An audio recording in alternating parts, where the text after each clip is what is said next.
Okay, so we all know Lego Lord of the Rings is an absolute fucking masterpiece, and the best Lego game ever made. You know what other Lego game is great, underappreciated, and unnecessarily hated on? Lego the Hobbit. I see a lot of people holding the wrong opinion that this game is bad, so today I'm going to educate you simple-minded fools. Lego Hobbit was released in 2014, 2 years after the original Lego Lord of the Rings game that we all love. The game has stunning graphics that still amaze me today, great, engaging level design, and an epic open world to explore. This game is fundamentally very similar to LEGO Lord of the Rings, other than a few things that it builds on beautifully.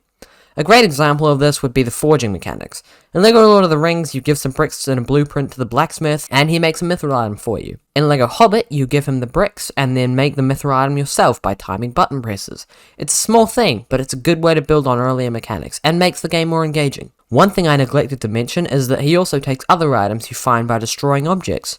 His choice of items can be a bit strange, like, why the fuck do you need 12 carrots to forge my mithril slippers? Disregarding the blacksmith's affinity for vegetables, this resource gathering is a nice way to provide an incentive to smash LEGO objects rather than just studs.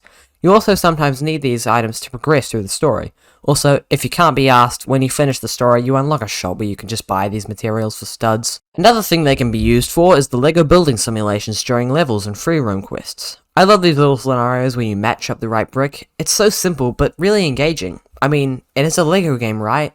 Like, I love the Skywalker Saga, but you can't really call it a LEGO game. I played the first 7 movies and built like 3 things. There's so much more I could go on about. There are buddy up attacks, you can use a boat to get around the seas, and they added a feature where you can summon horses, a feature that was definitely missing from LEGO Lord of the Rings. Alright, I'm done rambling about the mechanics they've expanded on, and now I'd like to touch on the graphics. The graphics are just so good in this game. I feel like some of the best LEGO game graphics were around 2014 to 2015. The game just looks so amazing and crisp. I reckon that other than the Skywalker Saga, this is the LEGO game with the best graphics. Graphics aren't the most important thing in a LEGO game, but it does add to the experience. I also think this game has some of the best level design I've ever seen. I don't think it's as good as LEGO Lord of the Rings, but it's very close, especially the barrel roll level, the first fight with Azog, and then the final level of the first movie. The variety of levels is also insanely good.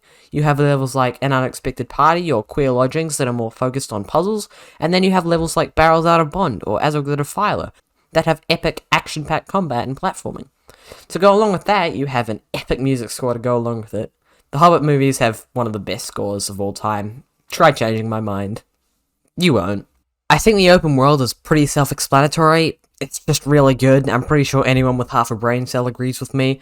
I personally prefer it slightly over the LEGO Lord of the Rings open world, mainly because of the graphics, and I can't stress enough how fun it is to ride around on horseback.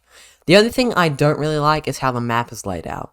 In LEGO Lord of the Rings, you have certain areas to complete, and it's a bit cleaner than The Hobbit, but that's a small thing.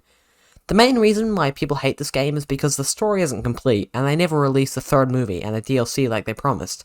I can see how that sucks for people who paid full price for the game when it came out, but it's been 8 years, and you can get the game for $5 on CD keys. Please go back and give this game another chance. I promise you will not be disappointed. If you watched this far into the video, I want to say a huge thank you for supporting the channel. I hope you all have a lovely day. Goodbye.